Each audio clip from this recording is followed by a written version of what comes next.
Chers amis, bonjour. Tu vas bien, papa? Je vais bien. Il est joli ton pull. Ah, C'est un tout le gilet. monde n'en a pas un aussi beau. Hein. Ah, voilà, on est ravis. Joy, tu vas bien? Ça va bien, merci. Bien. Thibaut, tu vas bien? Je vais bien, toi-même? Eh ben, écoute, ça va, merci. Dernière émission de la journée, la fatigue arrive, mais on a un sujet extrêmement intéressant, puisque le 14 février, c'est la Saint-Valentin. Vous êtes à 4 jours de la Saint-Valentin, messieurs. Pensez... Mesdames. Non, je peux parler à ceux que je veux. Je m'adresse aux messieurs. Pensez aux cadeaux pour la Saint-Valentin. Si vous tu fais des cadeaux pour la Saint-Valentin? Non. Merci. Mais il en fait tout le reste de l'année. C'est l'objectif. Voilà. Tu en fais tout le reste de l'année? J'essaye que chaque semaine, il y ait des fleurs pour ma femme. Des La fleurs. chance. Des fleurs J'essaye. que tu achètes. Ouais. Tu réussis? Il y a des semaines où je rate, mais là, en général, c'est chaque semaine. Et c'est quoi comme fleurs? On a différentes fleurs, j'essaie de varier. Au moins des Sérieux, fleurs Ben? comestibles, quoi, à ce niveau-là, qu'elles soient au moins rentables. Comestible. Au moins qu'elles soient rentables de deux manières, quoi, qu'elles puissent. Papa, tu fais des cadeaux pour la Saint-Valentin? C'est quoi la Saint-Valentin? J'ai cru que t'allais dire c'est quoi les cadeaux pour ma femme. Joy, tu fais des cadeaux pour la Saint-Valentin? En fait, je faisais, mais mon mari est parti dans le même esprit de me dire pourquoi faire un cadeau le jour de la Saint-Valentin vaut mieux en faire En tous tout cas, les les autres jours. restos sont beaucoup plus chers. Hein. Sauf que il en fait pas toutes les semaines, mais il m'en fait quand même. Donc on sent une frustration de ta part. Maintenant, Non, est-ce que non. toi, tu en fais? C'est pas la question de lui, toi. J'en faisais, mais du coup, Ah, tu fais plus Du tout. Maintenant, Voilà, donc voilà. On sentait une frustration, mais elle n'en fait pas plus. non, mais il s'en fiche, c'est vrai. Ah, bah oui, donc s'il s'en fiche. Bon, si Pourquoi c'est on pas fait ça qui lui fait plaisir. Non, voilà, bah oui, tout à fait. En tout cas, on est très ravis, dis donc, ça va être une belle émission pour la Saint-Valentin. Alors, l'idée, Et c'est... toi? Moi, pour la Saint-Valentin, je lui fais des cadeaux. Ou de temps en temps, je lui Là, amène tu des beaux commences à bouquets. bégayer. Hein. Je lui amène des beaux bouquets, ou je lui fais une surprise. Ou des Mais trucs pas à comme la ça. Saint-Valentin. Mais je crois qu'à la Saint-Valentin, on se fait un cadeau aussi. Mais après, je lui en fais tellement dans l'année que je sais plus si j'en fais aussi. Oh, À ce niveau-là, c'est joli. tu On sais. y croit. bravo. En tout cas, si c'est le cas, bravo. De rien. On est. je suis pas faire Je t'ai pas foudroyer. dit merci, je t'ai dit Mais bravo. non, mais j'attendais. Je me sens suis- que ça si le je met me mal à l'aise. Hein. Non, mais je me il est suis- plus trop sûr qu'il en veut J'ai autant tout à que coup, ça. si je me fais foudroyer, c'est que j'ai vraiment dit une bêtise, mais ça a l'air de passer, c'est bon. En tout cas, Ah bah on oui, est- elle n'est pas sur le plateau, donc ça va, c'est sûr. bon, en tout cas, on est heureux d'être là, de vous Oui. accompagner. Peut-être que certains nous regardent pour la Saint-Valentin. Ça pourrait être une belle émission pour la Saint-Valentin. Parce qu'on va parler de plein de choses. On va parler d'amour, papa. Ah, c'est beau. ça. Tu aimes parler d'amour? Ah oui. C'est pas vrai, en plus t'es gêné sur ces sujets-là. On va parler d'amour, on va parler de mariage, on va parler de divorce aussi, à l'occasion de la Saint-Valentin, ça peut être l'occasion d'en parler. Oui. Mais donc voilà. Alors papa, première question, est-ce que tu crois à l'âme sœur? Une âme unique. Oui, c'est le principe Une de l'âme rencontre sœur. unique. C'est ça. Moi, personnellement, non, je n'y crois pas. Ok, on va pas tout de suite développer, Thibaut? Ah merci. Vers le meilleur pour la fin. Oh, cette ultra-susceptibilité tout de suite là. Non, mais bref. Bah, non, j'y crois pas au sens littéral, non, j'y crois pas. Mais t'as une autre avis. Bah, je Ok, dirais... Joy, dis-nous, Joy, ton avis, ça nous intéresse. Tu crois à l'âme sœur? Non, j'y crois plus. Ah, t'y croyais. Oui, en tant que jeune fille, oui. Ah, bah vas-y, on va te laisser commencer pour le développement. Pourquoi t'y croyais et pourquoi t'y crois plus? Oula, alors. J'y croyais parce que, enfin, en tout cas, dans le sens du plan de Dieu pour ma vie. Étant plus jeune, j'avais vraiment cette conception que Dieu avait un plan, un projet avec tel conjoint, tel travail, enfin bref. Et en rencontrant grandissant, Pierre, t'as compris que c'est pas possible. si, Ça pouvait pas être le premier choix, c'est ça? mais bien sûr C'est que pas vrai, si. c'est une blague. hein. C'est mon choix. C'est bon. Non, mais en tout cas, dans ma conception du plan de Dieu en règle générale pour ma vie, j'ai un petit peu pris de la Hauteur. De la hauteur, du maturité. recul, de la maturité. Je voulais pas le dire de moi-même, mais C'est bien que tu l'aies dit, papa. et je crois vraiment que le Seigneur aime la liberté en fait et qu'il nous donne des cadres et que dans ce cadre-là, il nous laisse de la liberté. C'est ça. Et je pense que dans le choix de notre conjoint, c'est aussi le cas. Ok. Thibaut? Bah, effectivement, au sens littéral, je crois que c'est l'homme qui quitte son père et sa mère et c'est l'homme qui s'attache à sa femme et ils deviennent une seule chair. C'est le choix de l'homme et de la femme de se mettre en couple et de choisir. Néanmoins, Dieu sait ce qu'il y a de mieux pour nous. Donc je crois qu'il y a aussi... Il y a des gens ou en tout cas que Dieu veut nous déconseiller de nous marier avec et de manière spécifique. Je crois qu'il y a des appels spécifiques pour certaines personnes et effectivement il y a des appels qui sont incompatibles. Donc forcément, j'ai l'impression que Dieu a quand même son mot à dire et que c'est important de l'impliquer. Et donc ça réduit quand même le champ des possibles. Je crois que dans la mesure où on veut servir Dieu, ça réduit quand même le champ des possibles. Par exemple, moi, je dis souvent aux gens, si tu sens un appel à aller, j'en sais rien, au Tadjikistan, et qu'elle te dit jamais je quitterai l'Alsace, ça rend la chose déjà plus complexe, quoi. Ça t'aide déjà à faire le choix. Est-ce que tu te retrouves un peu dans ce qu'il dit ou... Oui, alors, je pense qu'il y a ce qui vient d'être dit et qui est extrêmement important. Dieu, en tout cas, doit être impliqué dans le choix.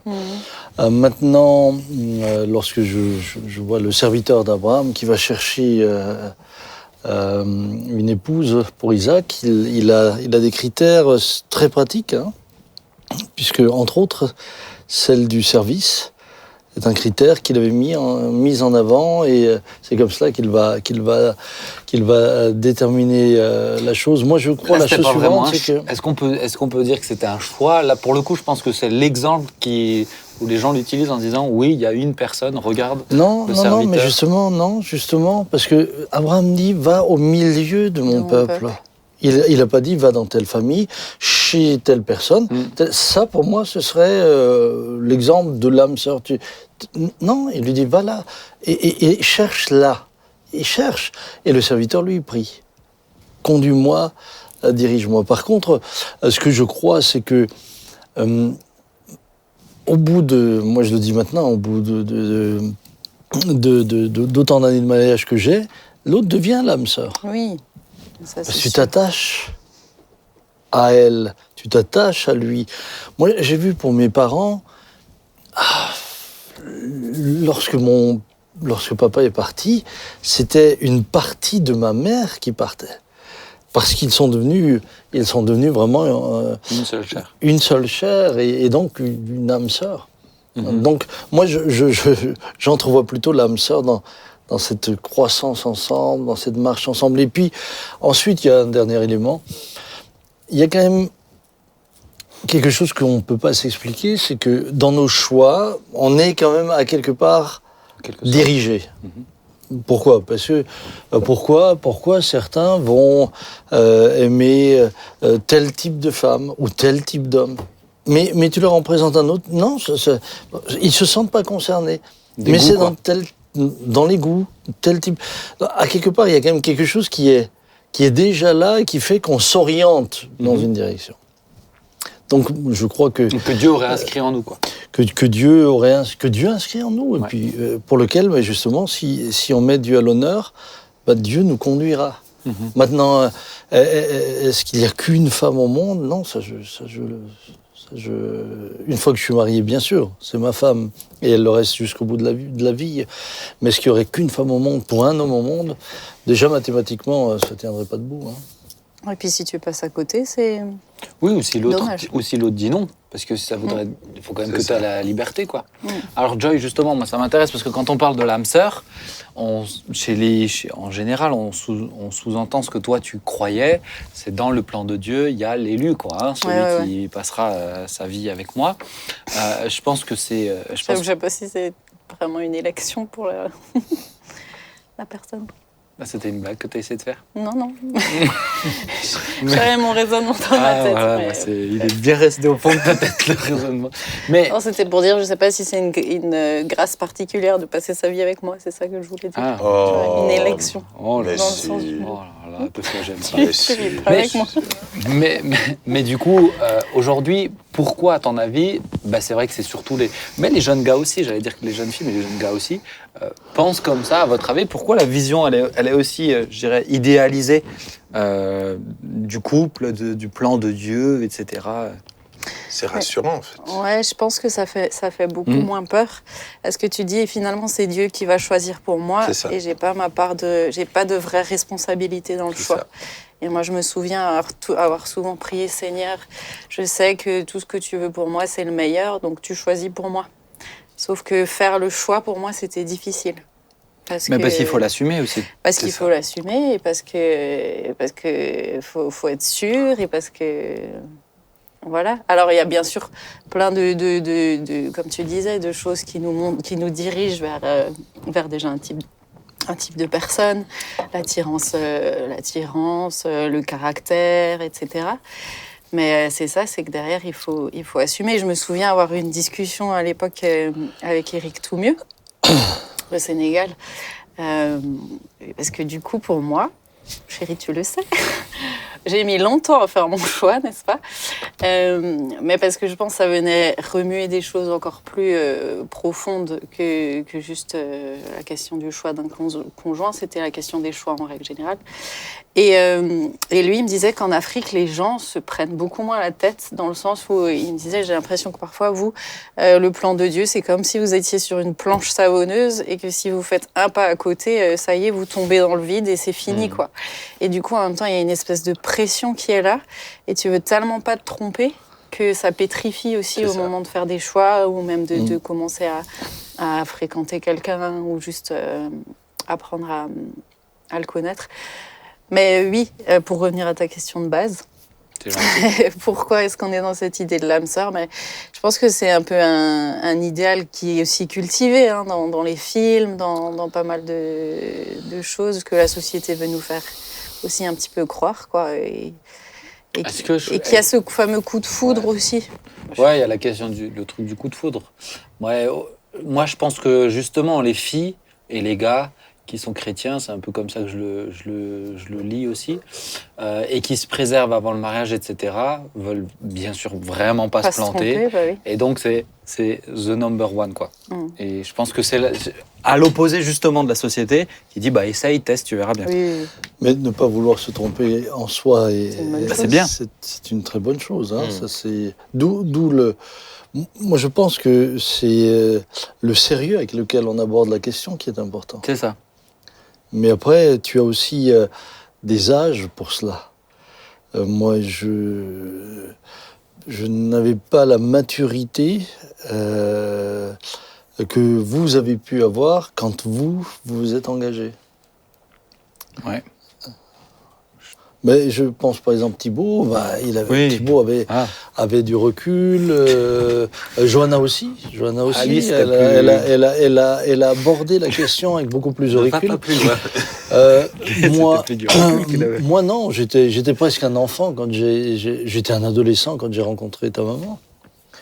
Et donc, est-ce que j'avais tous les critères que j'aurais pu mettre plus tard ? Non.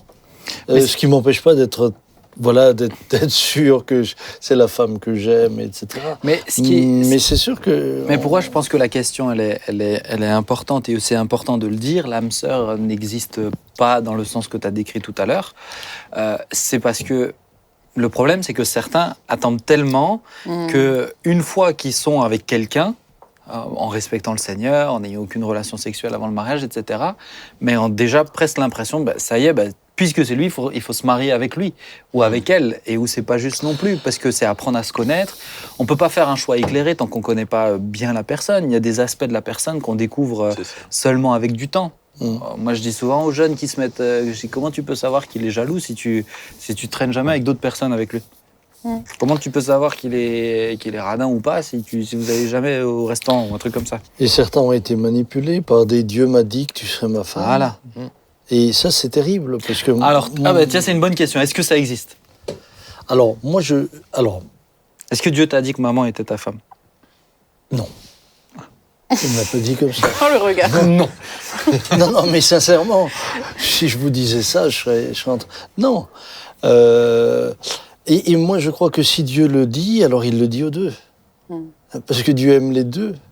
L'un et l'autre, si quelqu'un il peut peut-être y avoir un récit particulier qui ferait que ça pourquoi pas, je veux pas l'exclure. Si quelqu'un te disait à toi, avec qui tiens, quelqu'un de l'équipe technique de célibataire comme ça se marierait plus tard. Est-ce que tu le dirais à la personne ou pas? Si le Seigneur me le disait, Ouais. oh, je sais pas, je prierais pour qu'il lui le révèle en tout cas. Oh, je sais qu'un jour le Seigneur m'a utilisé pour donner une parole qui ensuite s'est confirmée. Mais c'était pas donné à la personne tout de suite et seul. Donc, C'est ça. Donc Moi, je me par permettrais pas. Moi, comprenez, je me permettrais pas d'enfermer quelqu'un C'est ça. dans un piège Dans un choix. où tout d'un coup, C'est ça. la personne attend, et puis les choses n'arrivent pas puisque peut-être que celui qui l'a dit a pu aussi se tromper. Hein. Moi, je sais que par exemple, Jean-Marie, quand il était pasteur, Dieu lui avait dit, ces deux personnes, mais des années avant, ces deux personnes se marieront un jour. Et il leur a jamais dit, jusqu'au jour du mariage, il leur a dit, voilà ce que Dieu m'a dit il y a tant et tant d'années. Mais c'était alors une confirmation pour eux. C'était une confirmation. Là, c'est une confirmation. Joy, tu allais dire quelque chose? Oui. À mon niveau, je sais qu'il y a eu dans ma vie une espèce d'histoire un petit peu comme ça. Personne n'est venu me voir pour me dire qu'un tel serait mon mari, mais une personne en qui, je veux dire, spirituellement, il y a de la confiance, et aller voir quelqu'un pour lui dire que moi, par contre, je serais sa femme. Enfin, en tout cas, quelque chose dans ce genre-là. Donc la personne est allée voir l'homme. Oui. Et pas toi. Et je pense que lui, ça l'a enfermé dans quelque chose, mais en fait, induitement, ça m'a un petit peu embarqué, je dois dire, dans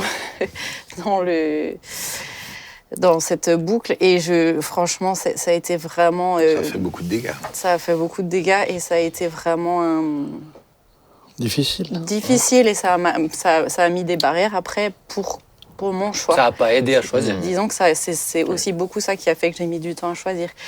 Parce que tu veux juste obéir à Dieu, en fait. C'est le plus important dans ta vie, et tu veux pas faire autre chose que ce que lui attend de toi. C'est ça. Et c'est pour ça que à ceux qui reçoivent des pensées comme ça, moi je dirais d'être vraiment très prudent, parce que ça a vraiment eu des implications. Ça peut faire vraiment des dégâts. Thibaut, tu voulais réagir? Ouais, en tout cas, pour dire, ce que je vais dire, c'est un peu violent, mais quand on est amoureux, on est un peu débile. On voit plus... C'est effectivement violent.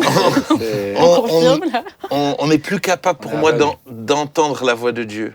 C'est-à-dire, on va voir des signes partout, on va essayer souvent, malheureusement, de justifier notre amour, nos sentiments, avec des signes de Dieu. Et pour moi, c'est là où il faut être extrêmement vigilant, et qu'il faut s'entourer de bons conseillers. Et le temps fait bien les choses. Pour moi, vraiment l'importance de prendre le temps, d'apprendre à connaître la personne. Et on a le droit d'apprendre à se connaître, et on a le droit, à un moment donné, de reconnaître que ça va pas plus loin. Et je trouve, dans l'Église, il y a une pression. Un enfermement. Où dès que deux personnes parlent ensemble, c'est déjà... tout le monde en parle. Enfin, alors que non, je pense que c'est important que les gens apprennent à se connaître. En tout bien, tout honneur. Le but, c'est pas de jouer, c'est pas de flirter, Exactement. C'est pas tout ça, mais on a le droit de se laisser le droit à l'erreur, puisque c'est un choix. Mais à l'erreur avant d'être marié, en fait. Est-ce que de juste apprendre à se connaître, de dire finalement, en fait, non, c'est pas, nos caractères vont pas ensemble, on se prend la tête pour rien déjà maintenant. Comment ça sera quand on vivra ensemble? Alors, l'amour rend pas débile, rend aveugle. Et je voudrais... Même moi, en tout cas, je pense que je dis. C'est-à-dire que c'est un peu violent, mais parce que, pour moi, on est aveugle, mais on n'est même plus capable de réfléchir, en fait. Alors, la question, parce que tu as parlé des signes, est-ce qu'on a le droit de demander des signes? Seigneur, est-ce la bonne personne? Moi, je sais que Sylvia, elle avait demandé, elle a reçu plein de confirmations, mais de choses vraiment... extraordinaire pour le coup, elle a fait toute une liste. Elle en avait besoin, vu l'état dans lequel t'étais. Tu commences à tailler comme ça. Non, je taille pas, mais c'est sérieux. Mais vu en fait... Oui, t'étais quand même un peu malade à l'époque. Non, c'était avant, non. Avant, ok. Non, avant, ma sœur. Mais est-ce que, par exemple, moi, je l'ai pas demandé, mais parce que moi, j'estime Si tu arrivais à éteindre ton portable, s'il te plaît, pendant une émission, sorry. ça serait Sorry, gentil. my friends.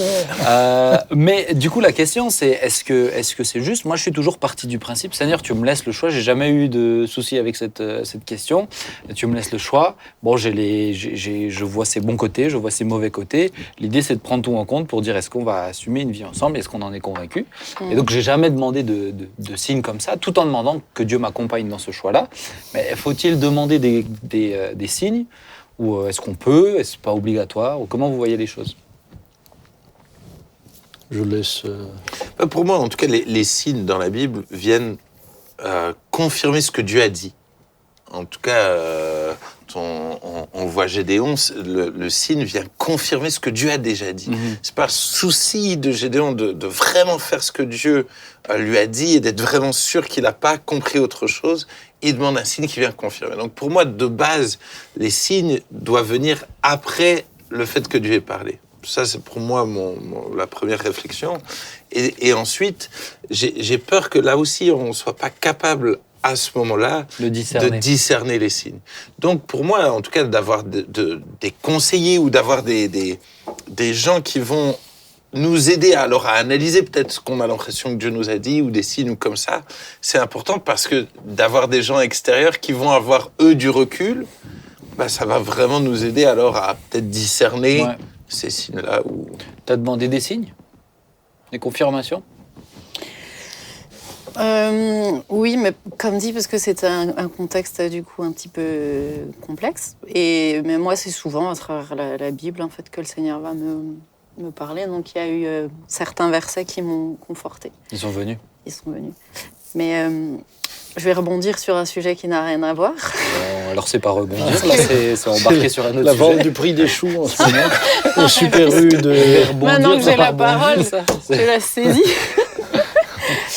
Non, mais parce que tout à l'heure, Thibaut, tu disais que quand on est amoureux, on devient un petit peu débile. Mais je pense, honnêtement, que c'est pas le cas de tout le monde. Je m'explique. Je pense que chacun vit les sentiments d'une manière différente. Alors, et je pense que c'est important de le dire, parce que... Certainement. On écoute le développement. Parce qu'il y a certaines personnes qui vivent pas le sentiment amoureux qui t'envahit et qui te submerge et tu sais plus quoi faire et comment penser. Moi, je sais que ça n'a pas été mon cas. Chérie, tu sais que je t'aime, c'est pas du tout la question. Es-tu vraiment amoureuse? Oui, de tout mon cœur. Mais c'est pas disons que mon choix, il a mûri. Il a mûri, voilà. Et c'est en apprenant à le connaître, c'est en voyant qu'en plus, à travers l'adversité, il a tenu bon, n'est-ce pas? Mais... Ah, lui, il s'est incrusté, hein. Mais disons que je pense que c'est aussi important de le dire parce que pas plus tard qu'à la conférence pour les dames, j'entendais... qui a eu lieu il y a bien longtemps puisqu'on est en février, mais... Voilà, qui a eu lieu en novembre. L'oratrice du matin disait qu'elle a fait un choix, elle n'a pas été envahie de sentiments, elle a fait un choix sur la base de la personnalité de la personne et tout ça. Et franchement, ça m'a fait du bien, encore une fois, de l'entendre qu'on peut fonctionner différemment à ce niveau-là. Donc, c'est pas parce que t'es pas envahi de sentiments qui vont dans tous les sens que tu n'aimes pas. Ouais, exactement. Et je trouve que c'est ça qui est hyper intéressant. C'est qu'une fois que le sentiment passe un peu, c'est là où tu peux faire le choix d'aimer. Et où tu découvres, je dirais, le vrai amour qui est de se donner et qui est un choix, en fait, avisé. Et qui n'est pas juste, qui n'est pas un sentiment. Qui est même pas juste... pour les gens qui le ressentent, comme tu l'as exprimé tout à l'heure, avec des fourmillements, etc., c'est quelque chose qui... C'est des phases. Ça, c'est désagréable, des fourmillements. Ouais, c'est pas très agréable. Des papillons. Des papillons, c'est des papillons. Des fourmillements.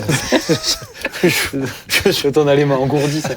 Non, mais c'est une phase. Et c'est justement ça, je pense, où les gens ont du mal à capter. C'est, par exemple, même des gens mariés disent « Ah je l'aime plus ». C'est juste qu'ils ressentent plus les papillons, mais c'est une autre phase en fait. C'est un amour qui est choix, etc.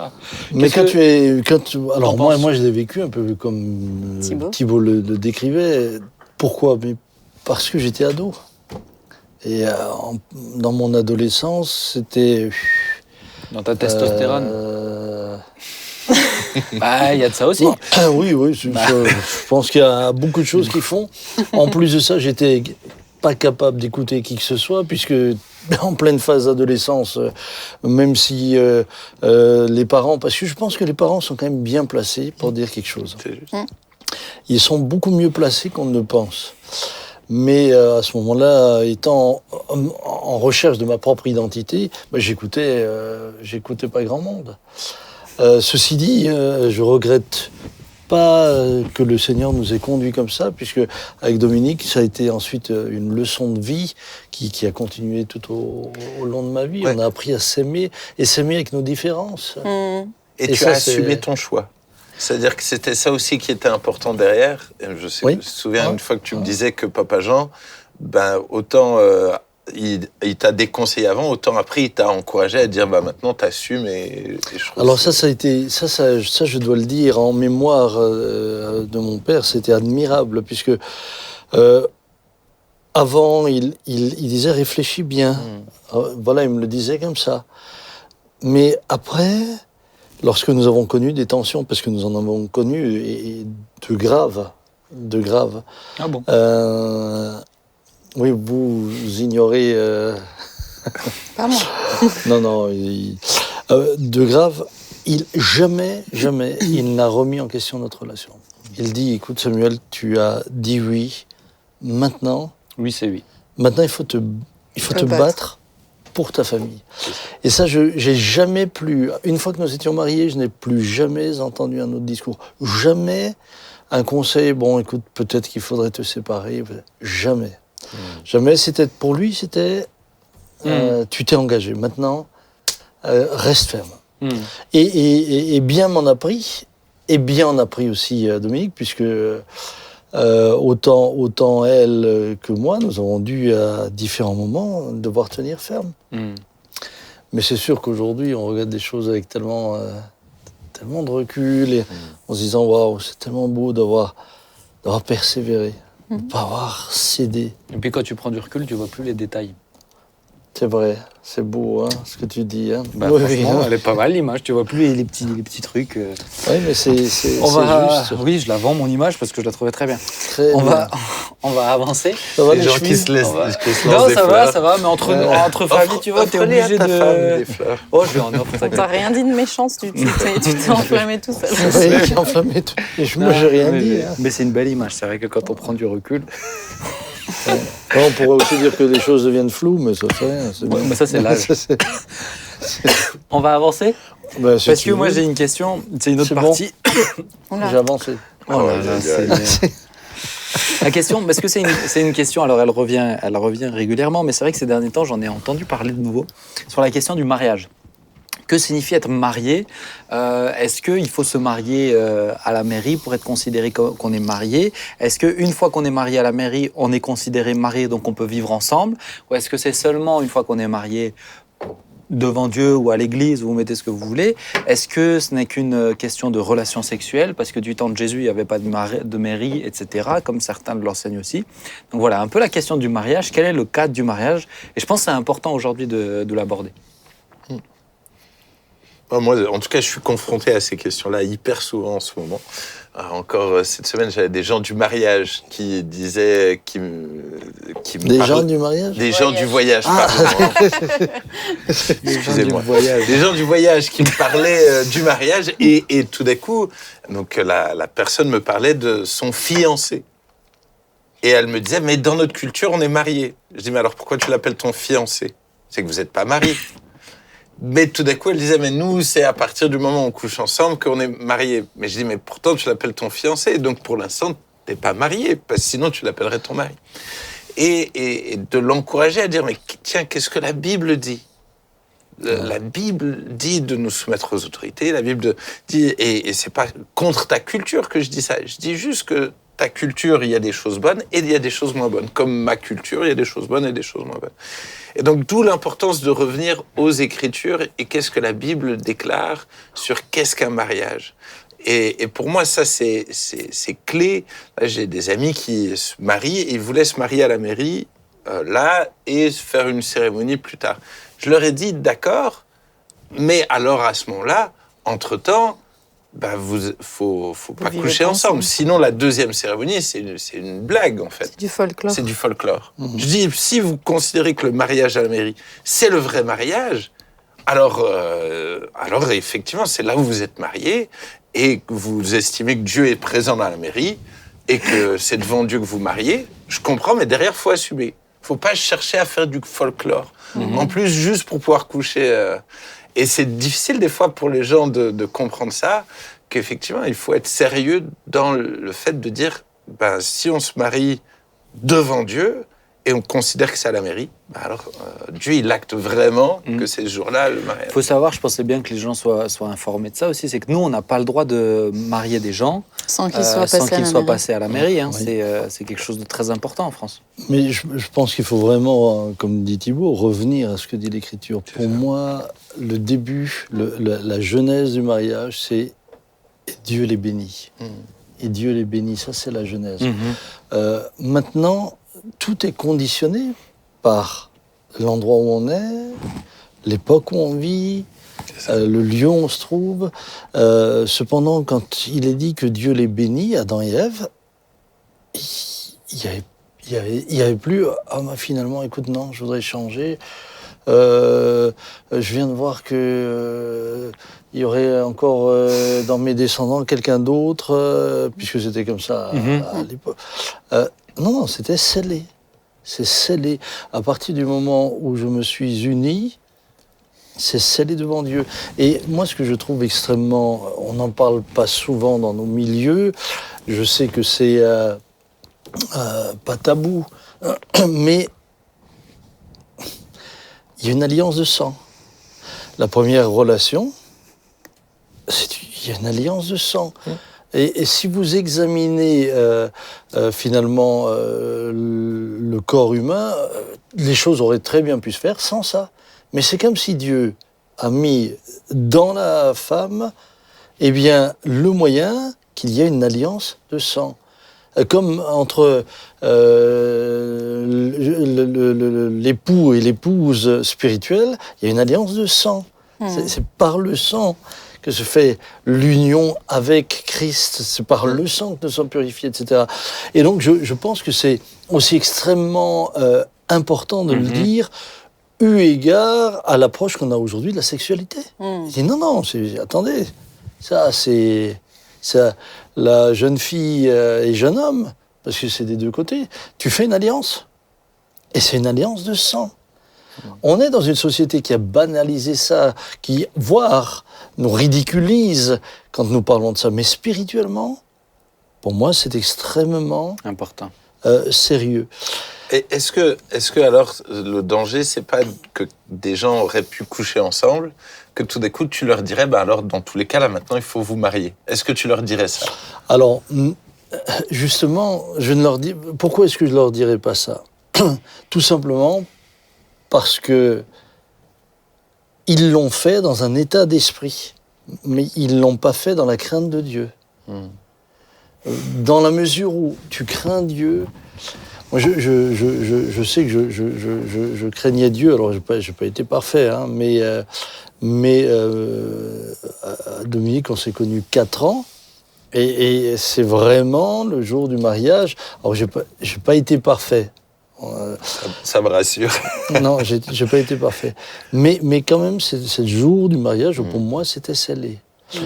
Et quelqu'un qui dira, ok, parce que c'est le cas vraiment. Ok, on veut s'unir sincèrement devant Dieu. Ils se sont gardés jusqu'à ce moment-là. Un jour, ils l'ont décidé. On va s'unir par le sang. Est-ce que, parce qu'ils sont dans cet état d'esprit-là, est-ce que tu les considères mariés ou pas? Alors moi je leur dis la chose suivante. Je prends un exemple. Allez, je me retrouve seul avec celle que j'estime devenir mon épouse. Je suis perdu dans la montagne, je sais où. Il y a rien autour de moi. Je décide à ce moment-là de me marier avec elle. Donc ce jour-là, ça devient mon mariage. Mais il n'y a pas de pasteur, parce qu'il n'y en a pas. Mais quand on peut faire les choses, et qu'on peut les faire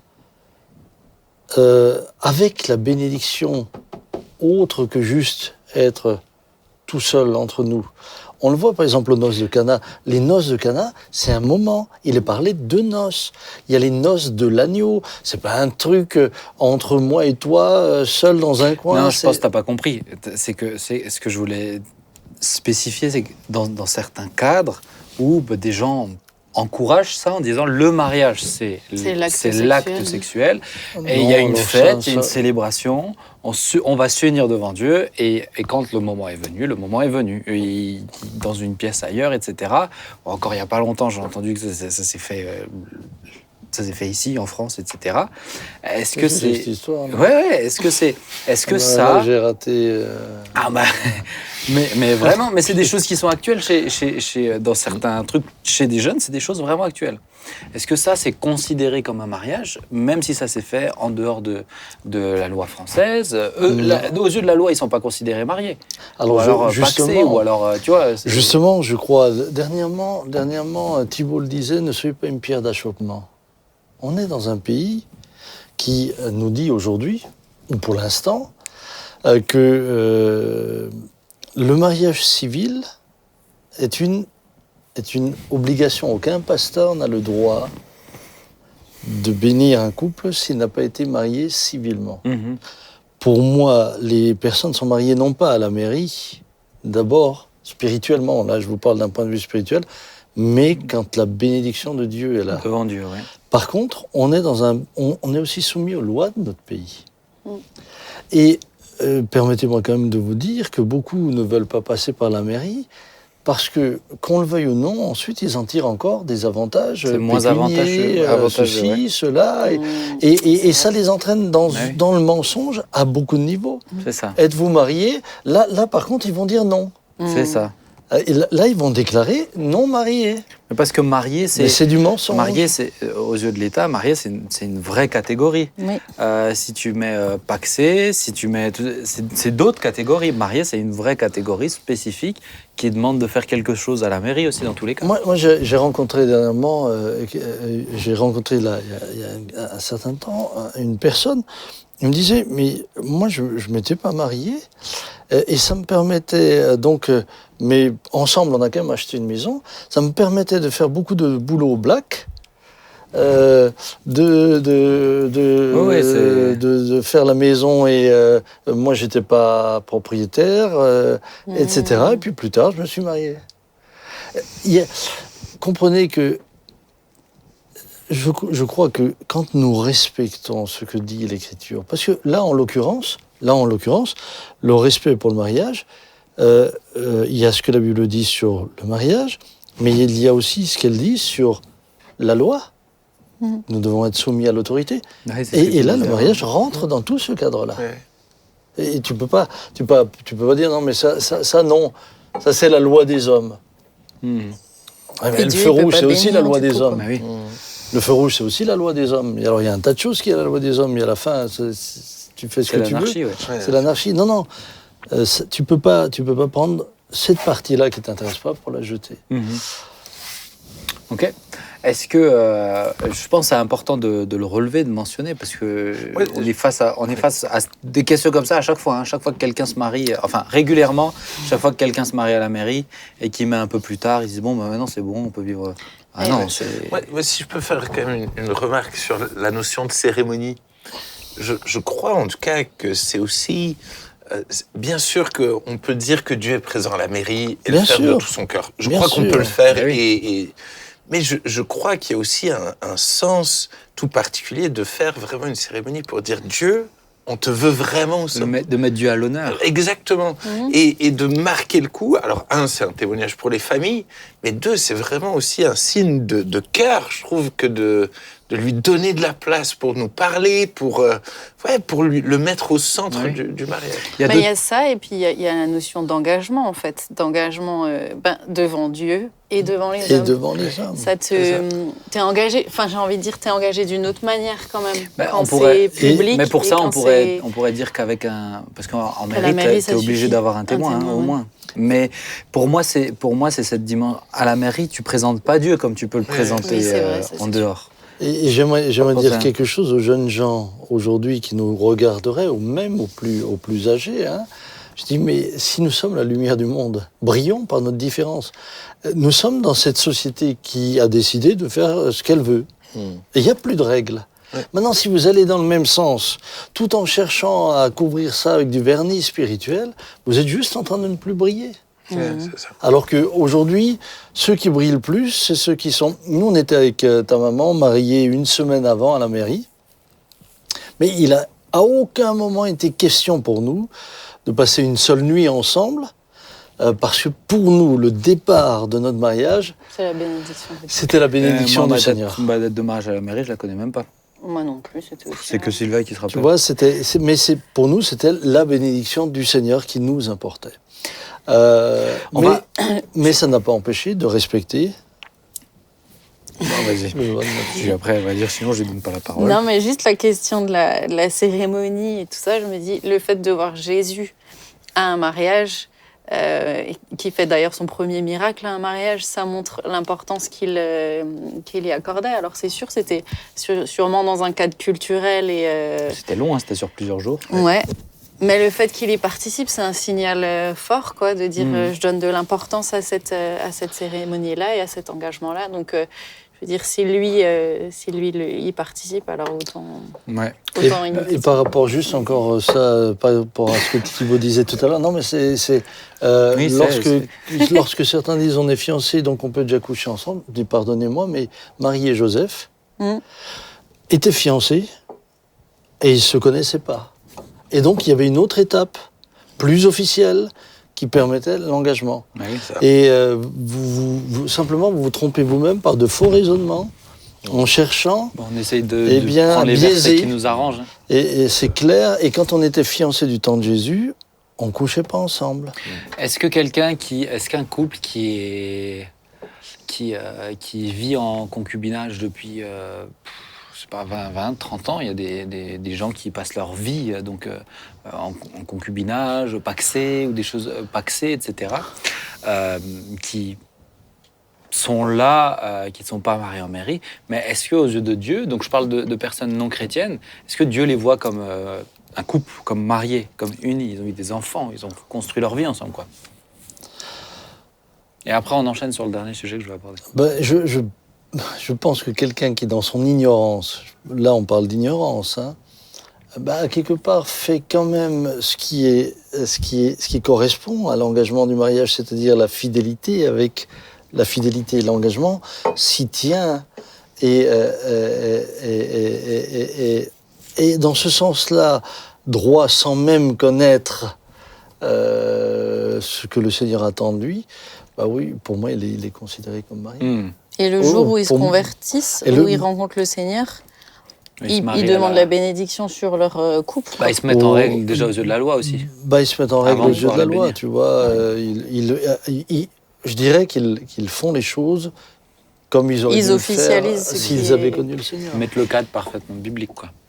On va terminer. Alors, le temps passe et on ne va pas aborder du coup la question du divorce parce que le temps passe. Et puis, c'est un autre sujet. Parce que le temps passe. Mais je voudrais aborder... C'est un autre sujet. Oui, mais parce que la question de l'âme sœur, c'est un autre sujet aussi. Je vais aborder autre chose. Mais que je trouve important, c'est la question du mariage avec un non-chrétien. Parce que j'aimerais qu'on puisse quand même s'arrêter dessus, et sinon on n'aura pas le temps de s'arrêter dessus. Et on fera une émission sur le divorce. Donc la question du mariage avec un non-chrétien, comment vous voyez les choses sur un aspect biblique? Pouvons-nous nous marier avec un non-chrétien? Que faut-il en penser? Qu'est-ce que ça veut dire? Dans quel cas on peut dire lui il est chrétien, lui il n'est pas chrétien? Est-ce que c'est juste parce qu'il vient dans une église tous les dimanches? Voilà, comment vous voyez les choses? Et si je suis marié avec un non-chrétien et que c'est compliqué, est-ce que c'est quand même considéré comme un mariage? Est-ce que Dieu le considère comme un mariage, etc. Pour moi, en tout cas, la première réflexion, c'est qu'effectivement, le principe de base, c'est de ne pas se mettre sous un joug étranger. Et dans la mesure où on doit s'attacher pour devenir une seule chair, forcément, si l'un veut avoir Christ au centre et l'autre ne veut pas avoir Christ au centre, l'attachement ne tient pas à être une seule chair. Ça ne joue pas sur l'élément central, je dirais, de nos vies. Et donc, effectivement, on se met sous un joug étranger. C'est-à-dire qu'on fait une alliance avec quelqu'un qui va forcément aller ailleurs que là où Christ veut qu'on aille. Et donc, c'est où on va quitter la foi, ou alors ça va créer des tensions. Donc ça, pour moi, c'est le premier principe. Le deuxième, c'est que j'ai l'impression quand même que Dieu nous laisse libres. C'est-à-dire que c'est pas c'est pas le critère qu'il nous donne, c'est pas son plan pour nous, mais il nous laisse libres en disant, mais derrière, il va falloir assumer. C'est ça. Derrière, il va falloir assumer, et vous pouvez le faire, mais à vos risques et périls. Et je pense que c'est là aussi important, c'est que les gens qui choisissent ça, ben, vous devez être vraiment avertis que vous vous mettez en danger. Et malheureusement, l'histoire montre que ça termine dans une très grande majorité des cas mal. Certains cas infimes, la personne non convertie s'est convertie. Il y en a quelques-uns. Qu'est-ce qui te fait dire, parce que pour le coup, je ne partage pas le même avis, qu'est-ce qui te fait dire que, bibliquement parlant, sur quoi tu t'appuies pour dire que Dieu nous laisse libres en disant ça fait partie des options. Autrement dit, je vous le déconseille, mais ça fait partie des options envisageables. Sur le même principe que ce qu'on a dit tout à l'heure. C'est que Dieu nous laisse libre de nous marier avec qui on veut. C'est-à-dire, je ne perds pas mon salut parce que je me suis marié avec quelqu'un de non-chrétien. Donc pour moi, ça fait partie de cette liberté dont on parlait tout à l'heure, qui est de dire... ouais, parce que moi, dans ma perception des textes, c'est plus qu'un conseil que quand on lit les écrits de Paul. Si une jeune veuve veut se remarier, seulement que ce soit dans le Seigneur. Dans le Seigneur, il met le cadre. C'est plus qu'un... Dans ma perception de ce que Dieu nous dit dans la Bible, c'est plus qu'un bon conseil, je dois dire. Ou je le dirais pas clairement comme c'est un péché. En tout cas, pour l'instant, moi, c'est des questions où je réfléchis quand même, où je réfléchis dessus, etc. Mais je dois dire que des fois, ça a été présenté comme ça, en fait. C'est ce que je veux relever, c'est que des fois, dans certaines prédications, etc., on l'a présenté comme un conseil. Dans ma perception biblique, je le vois un peu plus. Moi, je le vois pas plus comme qu'un un conseil. Ouais. Je suis d'accord. Moi, c'est le plan de Dieu, c'est ça. D'accord. Mais on a cette liberté-là. D'accord, ouais.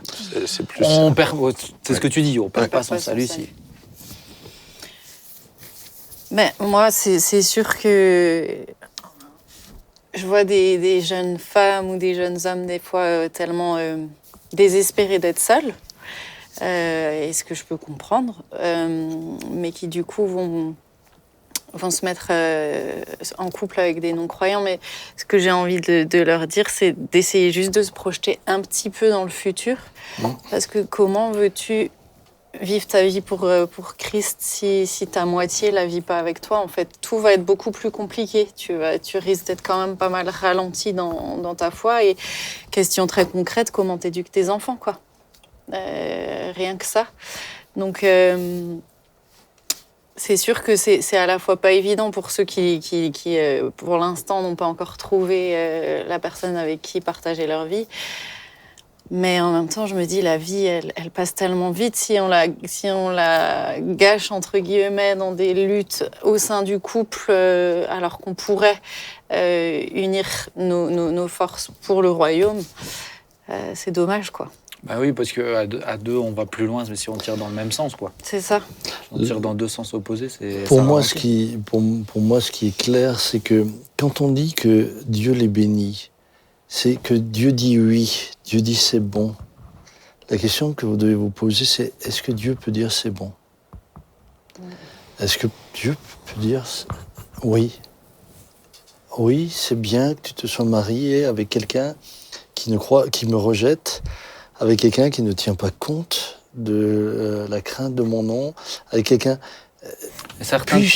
Penses-tu que je puisse te bénir? Certains te diront j'ai prié et je sens la paix. Oui, je crois vraiment qu'il va se tourner vers le Seigneur. Mais fondamentalement, Dieu ne va pas aller à l'encontre de sa parole. Oui, Dieu nous parle de mauvaises alliances. Alors, à différents niveaux, on pourrait prendre toutes les alliances qui ont été des alliances qui ont conduit à la ruine. Il y a de mauvaises alliances.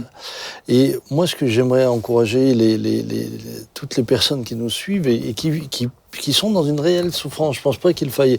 Je pense qu'il faut entendre aussi leur cri et parfois entendre aussi ceux qui ont dit mais moi j'ai marié un chrétien, je pensais qu'il était chrétien et ça a été l'horreur. C'est terrible. Et ça c'est vrai. ça. Il y a des personnes qui ont marié des gens qui finalement avaient le nom de chrétiens, mais qui n'étaient pas des chrétiens. C'est ça, ils venaient le n'étaient dimanche. pas. Votre repère doit pas être va-t-il à l'église, chante-t-il les cantiques, etc. Votre repère doit être a-t-il le fruit, relation, ouais. a-t-il le fruit qui caractérise une vie chrétienne. Et donc à partir de là, moi j'ai envie de dire mais craignez Dieu plus que tout. La crainte de l'Éternel, c'est le commencement de la sagesse. Et la Bible dit et ceux qui l'observent ont une intelligence saine. Vous êtes intelligent quand vous craignez Dieu. C'est parce que le temps viendra où vous vous rendrez compte, comme beaucoup de sœurs qui sont venues me voir. Moi, j'ai eu des sœurs qui sont venues me voir en me disant « Je t'en supplie, Samuel, dis aux jeunes femmes de ne pas marier un incroyant, dis-le leur. Parce que moi, j'ai pas connu le Seigneur quand je me suis marié. Mais j'ai reçu Jésus dans ma vie, il a changé ma vie. Et aujourd'hui, je vis avec quelqu'un qui est loin de la foi. Et je vis quelque chose de terrible, elles peuvent s'éviter cela. Et puis ensuite, j'aimerais quand même parler à tous les jeunes hommes et toutes les jeunes femmes, des nombreux hommes et femmes ça, c'est beaucoup, malheureux que j'ai vus venir en disant si seulement j'avais honoré le Seigneur. Si seulement. Parce qu'aujourd'hui, voilà où j'en suis. Alors, même en mariant un chrétien, c'est pas une garantie tout risque. C'est ça. Non, mais je crois que c'est important de le dire. C'est pas une garantie tout risque, mais si les deux sont sincères, c'est au moins la garantie d'aller dans le même sens. Et qu'il y a eu un oui de Dieu et que Dieu peut aider et que Dieu peut accompagner. Oui, et d'aller dans la même direction. Et puis tu as quand même des principes de base dont tu sais que si dans ton couple, au bout d'un moment, ça va un petit peu moins bien, ben c'est la crainte de Dieu qui va emmener l'autre à rester droit, à rester... Et franchement, pour une femme, c'est tellement rassurant. À se pardonner. Laisse pardonner. À se repentir. Peut-être juste sur ce que tu... Merci papa, peut-être juste sur ce que tu... Oui, vous voulez prendre mes... Non, mais... Les lunettes de maman, oui. Peut-être juste sur ce que tu avais dit avant, je trouvais ça intéressant, parce que certains et certaines disent « Ah mais moi je crois et je fais tout, je prie pour qu'ils rencontrent le Seigneur. » C'est ça. Et moi j'ai tendance à leur dire « Écoute, une vie c'est long à deux, une vie à deux c'est long. Est-ce que vraiment tu veux faire le pari de ta vie sur quelque chose d'hypothétique. C'est un pari, en fait. C'est un pari, mais tu peux parier sur un petit truc, quoi. Mais parier toute ta vie sur quelque chose où ni toi, t'es dedans, ni même le Seigneur peut le chercher. Mais c'est son choix. Il dit non. Il dit non. Donc, on ne pourra pas le forcer. Et même s'il vient, est-ce qu'il vient vraiment ensuite parce qu'il est convaincu ou est-ce qu'il vient parce qu'il sent que tu lui fais de la pression, quoi. Alors c'est une question extrêmement importante au vu de ce qu'elle engendre. C'est ça. Maintenant, c'est vrai que moi on aura toujours le récit d'une personne où le mari était très tolérant, ou la femme très tolérante, il l'a laissé vivre sa vie chrétienne. Mais il la vivra quand même toujours tout seul. Ouais. C'est ça. Il la vivra toujours tout seul. Et ça, c'est comme... vous avez toujours l'exemple du fumeur qui est mort à 120 ans et qui fumait un paquet tous les jours. Jeanne Calment. Elle fumait. On a toujours un exemple comme ça, mais c'est l'arbre qui cache les millions qui sont morts. Ce qui est compliqué, c'est ce qu'on disait tout à l'heure, c'est quand on est amoureux au début. Honnêtement, moi, j'ai tellement conseillé de gens de ne pas se marier en disant c'est dangereux. Mais à ce moment-là, honnêtement, c'est impossible. C'est presque impossible pour eux d'entendre. J'ai rarement vu des gens vraiment revenir en arrière, dire « Ok, non, t'as raison ». Je veux dire, quand vraiment ils sont amoureux, c'est compliqué de prendre du recul. Morale de l'histoire, ne soyez pas amoureux. Si on vous le souhaite. On va terminer. de ouf. Merci pour tes précieux conseils, mon cher Vous, Thibaut. chers amis, vous vouliez une caricature, la voilà. Vous avez la caricature. Mais le temps est passé, les amis. Ça fait quasiment 1 heure qu'on parle d'amour. Voilà, faut pas trop en donner non plus. Hein. Non, mais parce que mais- cela dit, c'est très beau, hein, le mariage. On est rassurés. Ah ben, Le temps de ta part, ça, c'est- surtout de ta bouche. Et plus le Toi temps qui as dit passe, que tu ne ressens pas les et mieux papillons, c'est. etc. Mais le mariage, c'est très beau. Mais oui. Vraiment. Ah ouais. Ah oui. Et même les larmes qu'on verse pendant le mariage peuvent devenir des perles par la suite. De la même manière que la Ouais. perle se forme, vous savez que la perle se forme par une irritation. Ouais, un grain de sable. Ah ouais, c'est un grain de sable qui forme une irritation. Et Dans l'huile. ça vient d'un truc désagréable, mais après, ça. On a Eh bien, un petit parfois. cours maritime. parfois- Maintenant. Merci. On termine. Cette émission n'a plus aucun sens. Comment ça? Mais non, mais Mais elle est Voilà. belle, elle est pas belle mon image. bah, moi, je la fais. Tout aussi belle que celle de Ben tout à l'heure. Prendre du recul, on voit moins de défauts. Merci les amis. On va prier pour tous ceux qui aimeraient, qui s'attendent à l'âme sœur, mais Oui. qui comprennent vraiment aussi l'importance de faire un choix.